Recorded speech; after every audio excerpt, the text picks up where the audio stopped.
पड़ेगा, रुकना पड़ेगा, दूसरी जातियों को क्या देंगे, इस जाति को क्या देंगे। अरे पेड़ ही तो मांग रहे हैं आपसे कि पेड़ मत काटो जी। तो मेरे ख्याल से एक बहुत जायज़ मांग है और सभी के लिए मैं ये कहूँगी कि ये सिर्फ एक पर्टिकुलरली बिश्नोई कम्युनिटी की मांग नहीं है, ये आज के दौर की मांग है और आने वाले भविष्य का सच है। अगर पेड़ नहीं बचेगा तो हम में से कोई भी नहीं बचेगा और सरकार को इस बात को बहुत सीरियस लेकर के इस पे सख्त से सख्त कानून लाने चाहिए और जल्दी ही खेजड़ी की कटाई को रोकना चाहिए। जब चुनाव आते हैं तो कहीं ना कहीं मंच से अमृता देवी बिश्नोई का नाम है वो बड़े ही ऊंची आवाज़ में उसका गुणगान किया जाता है, समाज को क्रेडिट दिया जाता है कि पर्यावरण बचाने में इस समाज का इतना योगदान है। लेकिन आज वही समाज और न सिर्फ वो समाज बल्कि 36 कौम के पर्यावरण प्रेमी यहाँ धरने पर बैठे हैं।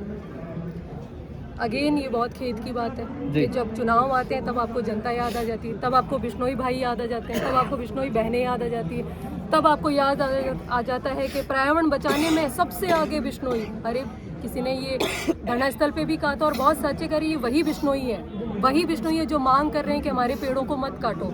हमारी जो धरा है, हमारा जो गर्व है हमारा और हमारी जो संस्कृति है, खेजड़ी सिर्फ पेड़ नहीं है, हमारी भावनाएं हैं खेजड़ी, उसको मत काटो, उसकी कटाई पे रोक लगा दो।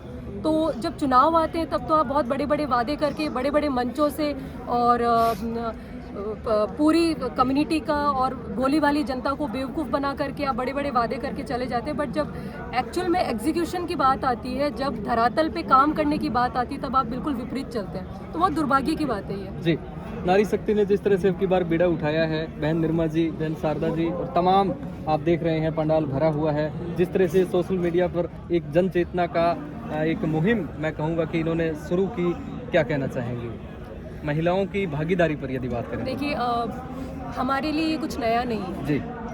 हम वो लोग हैं जो दिन रात ये देखते हैं कि यार हमारे खेत में कहीं कोई छुपके से कटाई तो नहीं हो रही, कोई छुपके से कोई हिरन का शिकार तो नहीं कर रहा। तो बिश्नोई समाज के लिए धरने पे बैठना पेड़ को लेकर के कोई नया नहीं है, क्योंकि हमारा इतिहास है कि हमने पेड़ों को बचाने के लिए अपनी जान तक गंवाई है और हमने बड़े बड़े बलिदान दिए जिसका इतिहास गवाह है।